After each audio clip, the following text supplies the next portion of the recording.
Voilà. Maintenant, ce que je vais faire, c'est que je vais complètement sortir du sujet des revenus. Je vais simplement changer de PowerPoint parce que j'ai parlé de contraintes, des revenus de détente. Donc, je vais essayer de faire un lien immédiat avec euh, le revenu de détente et les contraintes résiduelles lors de la trempe. Ce que je vous montre ici, ce sont des courbes de refroidissement lors des trempes. Euh, en fonction des tailles de pièces.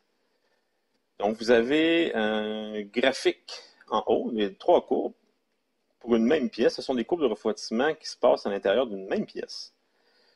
Des petites pièces, en l'occurrence des cylindres circulaires, donc des ronds de 1 demi-pouce de diamètre trempés à l'eau.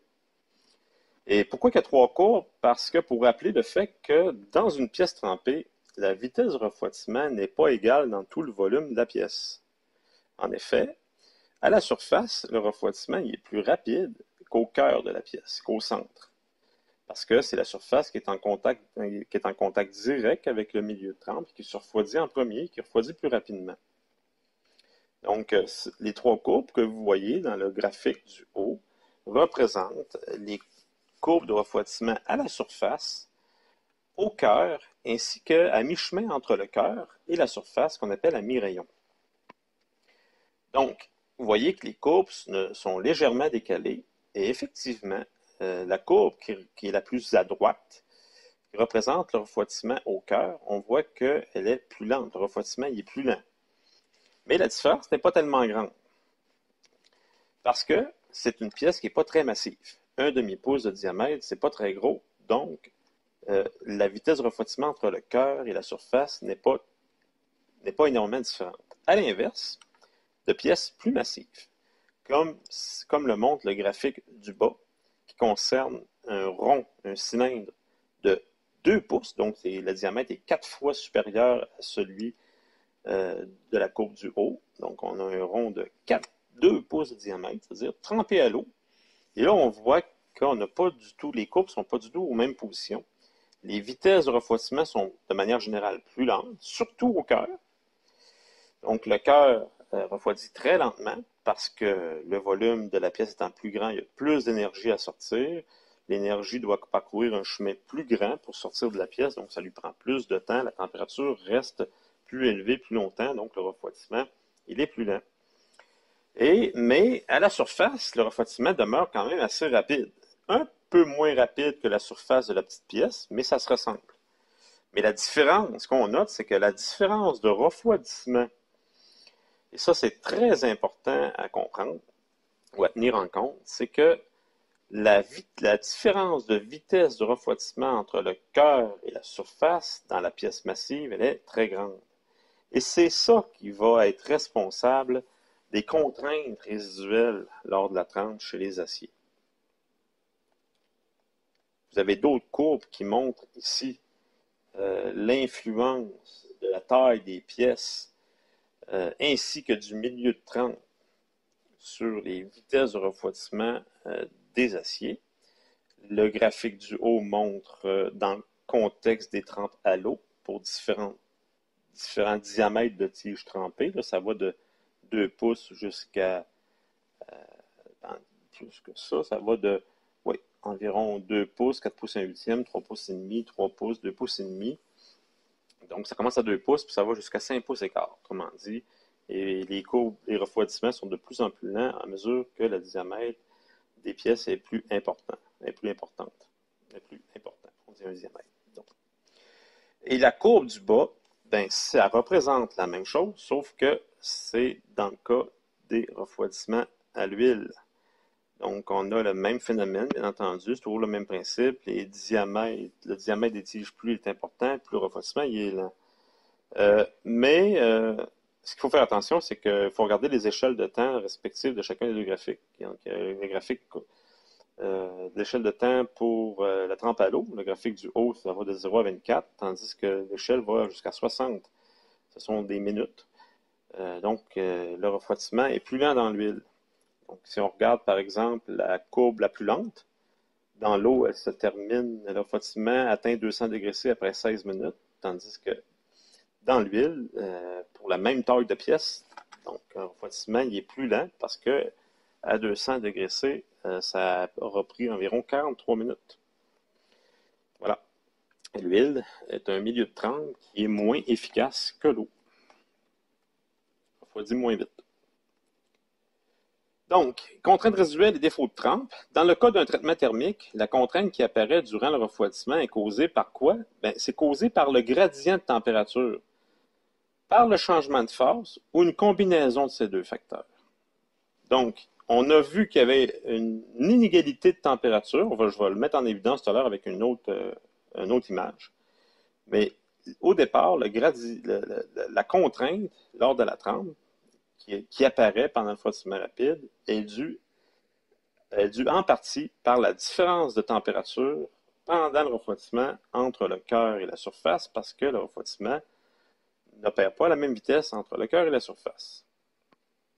Et ce qu'il faut se rappeler pour continuer à comprendre l'effet de vitesse de refroidissement différentes à l'intérieur d'une même pièce et les contraintes qui y sont générées à cause de ça, c'est que les matériaux, pas seulement les métaux, mais tous les matériaux, se dilatent lorsqu'ils sont plus chauds et se contractent lorsqu'ils refroidissent.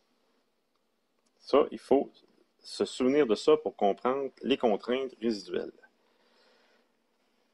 Les contraintes résiduelles posent un problème très important pour les traitements thermiques. Elles sont en effet souvent à l'origine des déformations ou des fissures et dans quelques cas de la rupture prématurée de la pièce en service. Donc les contraintes résiduelles, si elles ne sont pas enlevées après les 30, donc par exemple s'il n'y a pas eu du tout de revenu, on va s'attendre à ce qu'une pièce puisse casser, avoir une résistance au choc plus faible, des fissures peuvent apparaître. Si les pièces sont minces, on va voir des déformations et les aciers les aciers contenant des contraintes vont tendance à avoir des comportements fragiles, perte de résistance au choc due à la présence d'une contrainte aussi.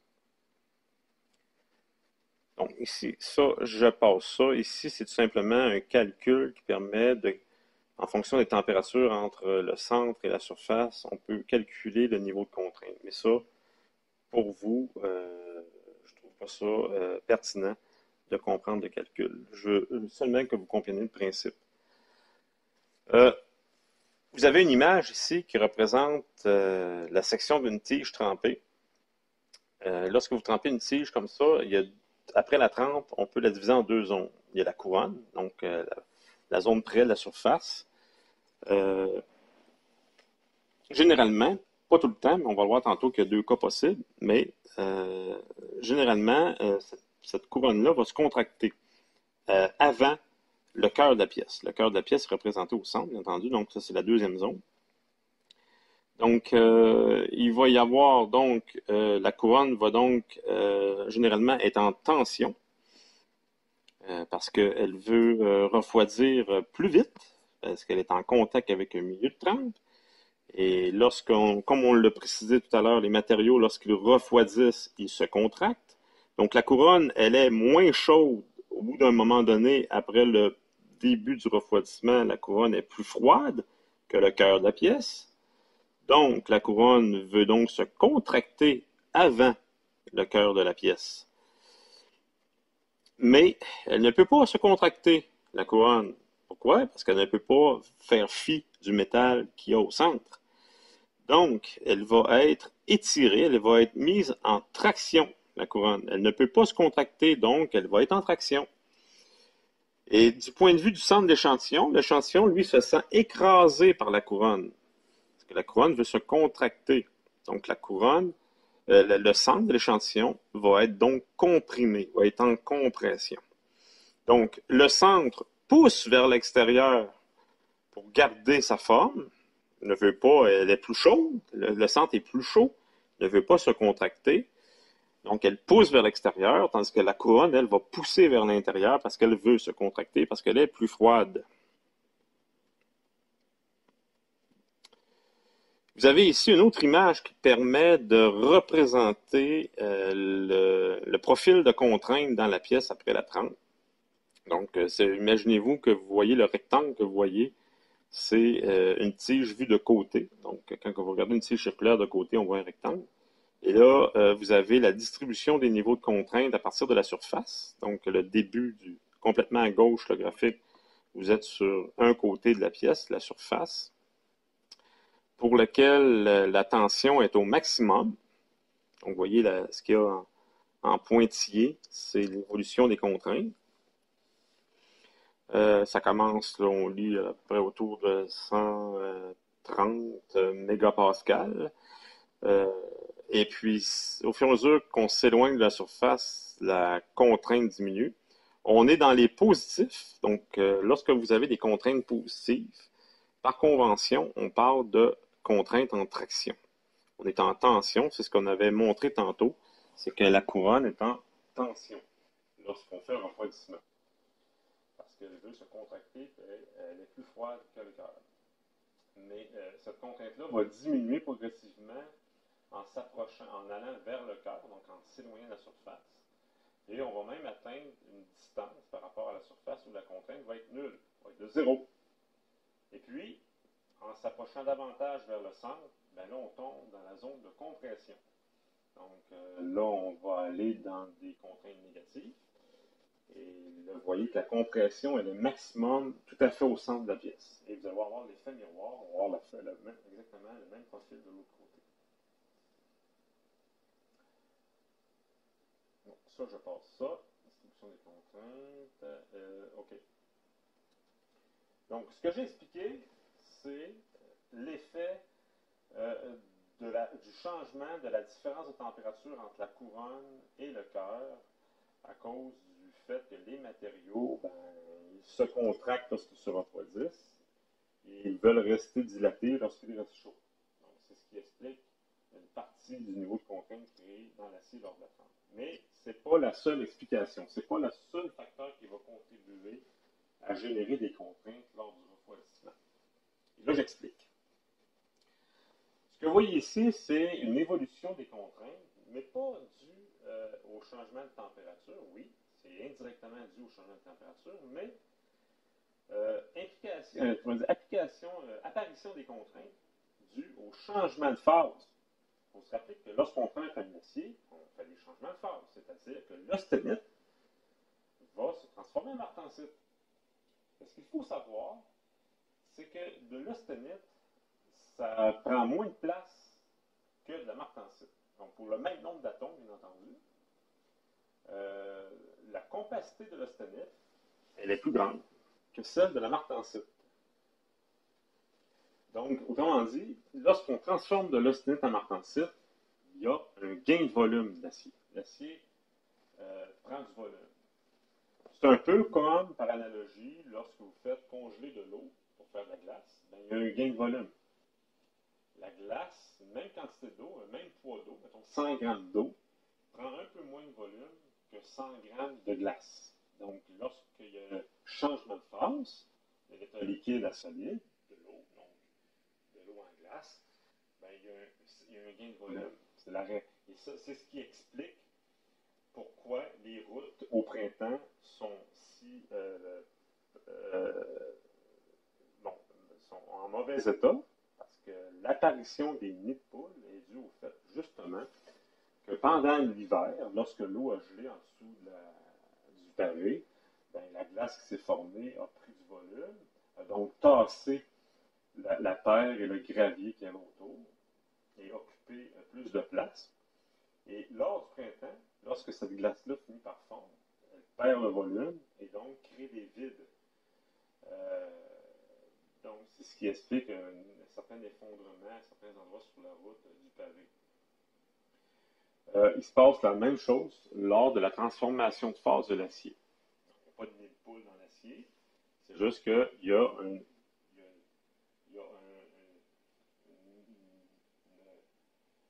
changement de volume, disons, associé au changement de phase. Et là, c'est ce que la courbe montre. La courbe, elle est sur un graphique qui montre la longueur ou le volume, ça peut être le volume aussi, l'évolution de la longueur de la tige ou de son volume en fonction de la température. Et en même temps, on précise les phases qui apparaissent. Donc, la manière qu'on lit le graphique, c'est qu'on part complètement à droite. Donc, l'extrémité droite en haut sur la courbe. On est donc austenite à 100% à ce moment-là. Et là, lorsque la température baisse, donc lorsqu'on évolue vers la gauche, dans le sens de la flèche, ben là, la température baisse et ce que vous voyez pendant toute la section droite qui s'en va en s'abaissant, ben, c'est le phénomène de contraction thermique. C'est-à-dire que l'austenite, sa température baisse et l'austenite, comme tous les matériaux, se contracte progressivement avec l'abaissement de la température. Et c'est ça qui va se passer jusqu'à l'atteinte de la température NS. Donc, à partir du moment où l'austenite, pendant le refroidissement, atteint la température NS, la transformation de martensite débute. Et là, la martensite, elle prend plus de volume que l'austenite. Donc, au fur et à mesure que la martensite apparaît, on voit l'acier reprendre du volume. Donc, vous voyez, la courbe vient de faire une inclinaison vers le haut, une augmentation de volume due à l'apparition de martensite. Donc, les atomes, autrement dit, se réorganisent, mais deviennent moins compacts. Donc, il y a un gain de volume associé à l'apparition de martensite qui va atteindre un sommet au MF, c'est-à-dire à partir du moment où toute la martensite qui devait apparaître est apparue dans l'acier.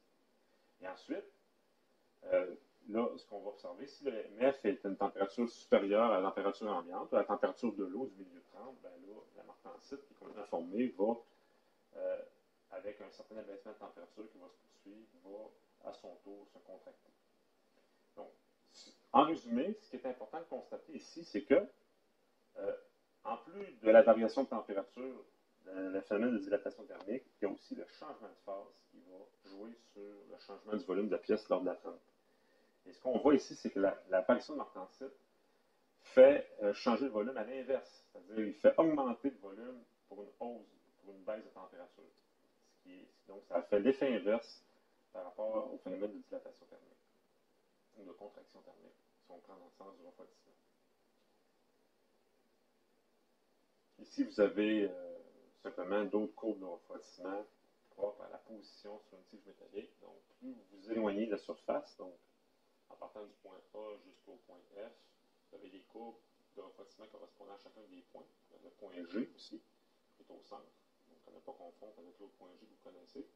Donc, c'est le point correspondant au centre du cylindre, l'endroit pour lequel le refroidissement est le plus lent. Et le point A, l'endroit où le refroidissement est plus rapide parce qu'en contact avec le mini-électron. OK. Donc, à partir de ce moment-là, il y a deux situations possibles au niveau de l'évolution du niveau de contrainte. À savoir, à partir du moment où on sait que la transformation martensite va jouer sur le niveau de contrainte de la pièce, donc il va créer ce qu'on appelle une dilatation de l'acier, on va faire face à deux situations possibles, à savoir si l'acier possède une faible trempabilité ou, à l'inverse, une forte trempabilité. L'image que vous voyez ici, c'est une représentation de la courbe TRI d'un acier à forte trempabilité. Donc, les nez de la courbe, correspondant au début et aux fins de transformation des courbes qu'on a vues plus tôt dans la session. J'avais expliqué que plus les courbes sont décalées vers la droite, donc plus l'acier, ce sont les éléments d'alliage qui vont faire décaler les nez de transformation vers la droite, vers des temps plus longs, de façon à augmenter la zone d'austenite instable, la dégager par rapport à l'axe de gauche.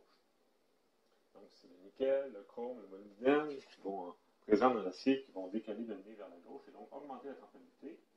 Et vous avez deux courbes de refroidissement. Une correspond pour une pièce. Ce sont deux courbes dans un contexte de refroidissement d'un acier. Donc, la courbe qui est la plus à gauche correspondant au refroidissement rapide qui a lieu à la surface de la pièce, et la courbe de refroidissement de droite qui est plus lente, qui est le refroidissement au cœur de la pièce. Et là, vous voyez que dans les deux cas, pour les deux courbes, avec la courbe de refroidissement, l'évolution de la température passe en avant du nez.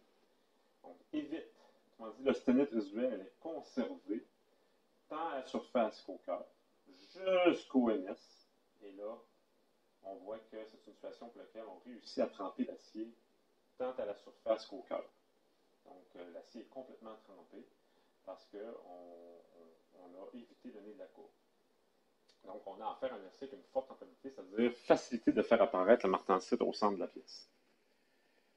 En même temps, ce que ça permet de mettre en évidence, c'est que si vous mettez au temps T1 sur le graphique, donc si mettons on prend une photo de l'acier pendant son refroidissement au temps T1, ce qu'on voit, c'est que la différence de température à ce moment-là, pendant le refroidissement, est très grande entre le cœur, la température est encore très élevée, et la surface, qui, elle, est beaucoup plus basse, elle a même atteint le MS.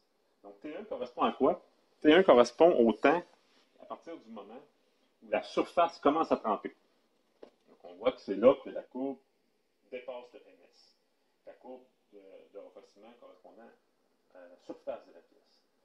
Et c'est seulement que beaucoup plus tard que là, le refroidissement, la transformation d'intensité au cœur va avoir lieu pour un temps plus long, un peu plus supérieur à T2.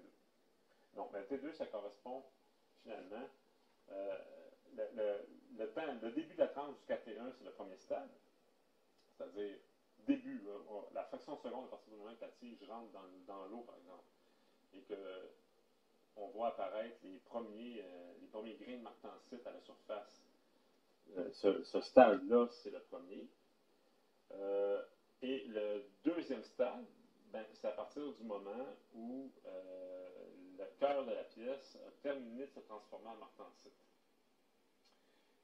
Pas le cœur, c'est-à-dire la surface de la pièce a terminé sa transformation martensite et qu'éventuellement, ça va être autour du cœur de la pièce de se transformer en martensite. Ça, c'est le deuxième stade. Et le troisième stade, c'est la période de temps pendant laquelle le cœur de la pièce se transforme en martensite. Donc, en résumé, le premier stade, c'est, comment on dit, les deux zones se refroidissent. Pendant le premier stade, c'est 100% sténite partout. Deuxième stade, c'est la transformation martensite à la surface, sur la couronne. Troisième stade, c'est la transformation martensite au cœur de la pièce. Voilà.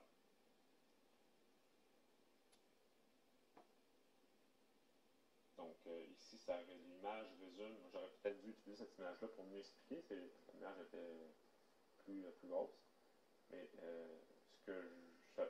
c'est la même image que vous voyez ici précédemment. Donc, ça correspond assez fortement à lui. Donc, la différence de température étant plus grande. Ici, la différence de température est moins grande. Donc, autant T2, la surface est martensitique, tandis que le centre est encore austénitique. Voilà. Et là, une autre façon de décrire ce qui se passe, de manière un petit peu plus précise, parce que là, on va aller à chaque stade. Maintenant qu'on a défini les stades, on va aller voir quels sont les états de contrainte au cœur et à la surface pour chacun des trois stades. Donc, au premier stade, c'est le stade pour lequel on a de l'estonite partout. L'estonite refroidit tant la couronne qu'au cœur, mais on sait que c'est à la couronne que le refroidissement est plus rapide. On avait expliqué plus tôt que sur la couronne, la température est plus basse qu'au cœur, donc la contraction, le métal va se contracter et donc va pousser vers le centre, il va donc être maintenu en traction. Ça va être l'inverse au centre. Le centre va être comprimé par la volonté de la couronne à pouvoir se contracter. Donc, état de contrainte à la surface au premier stade, c'est une tension, et au cœur de la pièce, compression. Donc, il n'y a pas eu de changement de phase encore au premier stade, c'est uniquement l'effet de contraction thermique qui va créer cet état de contrainte-là, comme on l'avait expliqué plus tôt. Ensuite, second stade, là, la couronne se transforme en martensite. On a vu que la martensite prend du volume. Donc, les états de contrainte vont s'inverser. Dû au fait que la couronne se transforme en martensite, elle va donc tirer vers l'extérieur. La couronne va vouloir grossir. Donc, va mettre le cœur en tension. Elle va tirer comme une couverture. Comme si le cœur était une couverture qu'on tirait de tous les côtés. La couronne va tirer vers l'extérieur parce qu'elle veut se dilater, parce que la martensite prend plus de volume. Et la couronne va être empêchée dans sa dilatation parce que le cœur, lui, va avoir tendance à ramener la couronne vers l'intérieur. Donc, les états de contrainte vont s'inverser complètement. La couronne va être, pendant le processus de transformation magnétique à la couronne, elle va être en compression et le cœur va être en tension. Ensuite, troisième stade. Donc, la couronne recommence à se contracter parce que la transformation magnétique, elle est terminée. Donc, la martensite refroidit sur la couronne, donc dilatation contraction thermique, la couronne recommence à se contracter. Et le cœur, c'est à son tour, lui, à se transformer en martensite, le cœur. Donc, la martensite prend du volume. On a vu tout à l'heure que la martensite prend plus de volume que le sténite. Donc, le cœur va pousser vers l'extérieur. Il va être empêché, fait qu'il va être tenu en compression. Et la couronne, elle va se sentir étirée par le cœur qui veut se dilater dû à l'apparition de martensite. Donc, la surface va être en tension au troisième stade. Donc, et ce niveau de contrainte-là, cet état de contrainte-là du troisième stade va demeurer tel quel jusqu'à la fin complète du refroidissement. Et si on ne fait pas de revenu après la trempe, ben, cet état de contrainte-là va demeurer dans l'acier. Donc, on va se retrouver en tension à la surface et en compression au cœur de la pièce. Le danger, il est où dans cette situation-là? Il est à la surface de la pièce. Parce que la couronne, elle est en traction. Et si l'état de surface est mauvais, donc si, mettons, vous avez des amorces de fissure à la surface, en plus, vous avez de la martensite. La martensite étant fragile, elle se comporte un peu comme la céramique, avec des rainures à la surface. Avec une traction, bien là, vous courez toutes les chances de voir apparaître une fissure qui va évoluer jusqu'à un certain niveau, jusqu'à une certaine profondeur dans la pièce.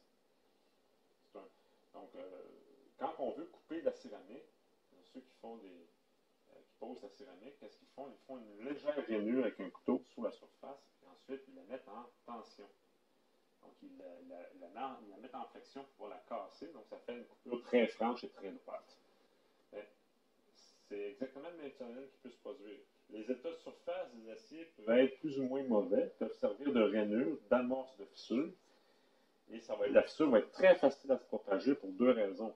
Parce qu'elle est dans une structure fragile, pas ductile du tout, donc en intensité fragile, et dans une zone où il y a une traction. Donc là, ce n'est pas le poseur de céramique qui va appliquer la charge pour casser, ça va être l'état de contrainte résiduel dans la pièce qui va se charger de faire avancer la fissure. Donc, c'est quelque chose qui peut arriver chez les aciers à forte tempérabilité après la trempe, même que ça peut arriver que ce comportement-là se produit lors de la trempe. Ou sinon, ça va se produire pendant la mise en service de la pièce ou pendant son entreposage. Il est fortement recommandé en industrie de faire le revenu le plus tôt possible après la trempe pour justement diminuer les chances que la pièce puisse se fissurer comme ça lors de son entreposage ou lors de la manutention durant une période entre la trempe et le revenu. L'autre cas possible, c'est pour les aciers à faible trempabilité. Donc, les aciers à faible trempabilité, le nez de la courbe TRI, ou TRC, ici on a une courbe on a un diagramme TRI, ben, le nez de la courbe, il est plus près de l'axe. Donc, la zone de slit instable, elle est moins large. Donc, dans le cas d'un acier à faible trempabilité, on peut réussir à tremper la surface de la pièce, parce que le refroidissement est assez rapide pour éviter le nez de la courbe. Mais on voit ici que le refroidissement au cœur de la pièce passe à travers le nez. Donc, ça veut donc dire que le sténite se transforme en phase d'équilibre. Le cœur de la pièce n'est pas trempé. Donc, c'est la réaction tectonique, le sténite ferrite-cinématite. Donc, il n'y a pas de martensite qui va se produire au cœur de la pièce parce on passe à travers le nez. Donc, on va tremper uniquement la surface. Et le cœur ne sera pas trempé. Donc, on a un acier à faible trempabilité. Et qu'est-ce qui se passe à ce moment-là? Bon, on va aller étudier l'évolution des contraintes comme on l'a fait pour le premier cas, c'est-à-dire des essais à forte trempabilité, mais ici, dans le cas des essais à faible trempabilité. Mais le premier stade va être identique au cas précédent, c'est-à-dire que la contraction thermique, la surface va être en tension, le cœur en compression. Ensuite, le second stade va être identique aussi. En l'occurrence, c'est que là, la surface se transforme en tensite, donc prend du volume, donc est mise en compression. Et tandis que le cœur, lui, il se transforme en perlite et en ferrite primaire, si c'est un acier hypotectoïde. Et la ferrite primaire et la perlite prennent plus de volume aussi que le stonite, mais moins que la martensite. Donc, le niveau de contrainte va être le même que les aciers à forte trempabilité, mais dans les aciers à forte trempabilité, le deuxième stade, le cœur est encore austenitique, tandis qu'ici, le cœur se transforme en phase d'équilibre, ferrite-perlite, qui lui aussi prend plus de volume que le stonite, mais moins que la martensite. Donc, on va avoir le même méthode de contrainte, mais moins prononcée. C'est-à-dire une compression légère à la couronne et une tension légère au cœur. Et là, ce qui va arriver, c'est que dans le troisième stade, il n'y a plus de changement. Parce que dans le troisième stade, la couronne a terminé de se transformer en martensite. Donc, la martensite refroidit, donc la pièce va se contracter. On va voir se contracter.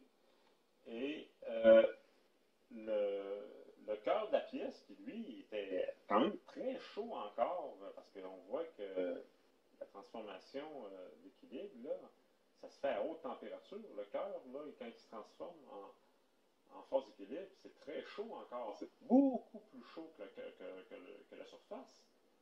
Donc, là, au cœur, c'est la ferrite et la perlite qui refroidit et qui veut se contracter beaucoup. Donc, elle va donc tirer la couronne vers elle et la couronne va être mise en compression à un niveau encore plus élevé qu'au deuxième stade. La couronne, lui, veut rester comme ça, mais elle se sent tirée. Elle se sent poussée vers le... Pas poussée, mais elle se sent tirée vers le centre. Donc la couronne, en voulant rester comme ça, elle va tirer le centre vers elle. Donc le centre va être mis en tension très élevée. Donc le résultat final, c'est qu'au terme du refroidissement, au terme de la trempe, l'état de contrainte de l'acier à faible trempabilité va être complètement inversé. Ça va être une compression assez élevée à la surface et une tension très élevée au cœur. Donc l'inverse de la situation finale de tout à l'heure. De sorte que dans le cas des aciers à faible trempabilité, les fissures apparaissent toujours que dans les zones de tension. Donc les fissures ne peuvent pas apparaître et se développer dans les zones de compression.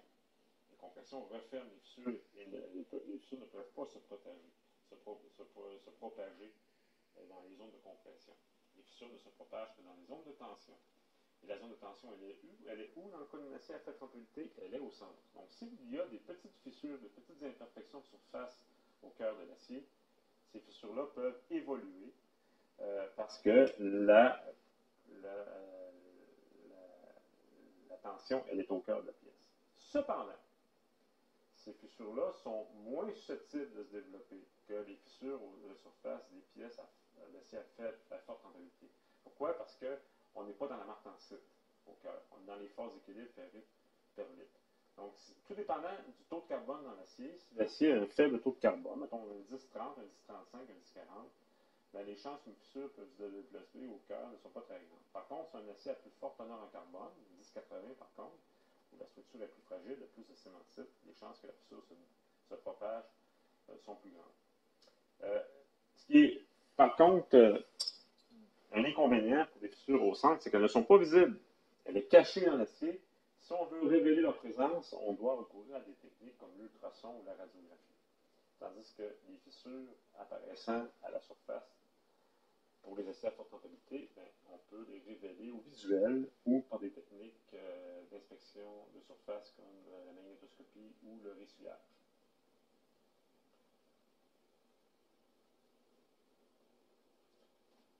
Pour finir avec les contraintes, on peut diminuer les chances de tapure ou de fissuration des pièces en améliorant la conception des pièces. Donc, la formation de martensite crée des contraintes très élevées, on l'a vu tout à l'heure, en fonction du pourcentage de carbone, dû à la distorsion du réseau.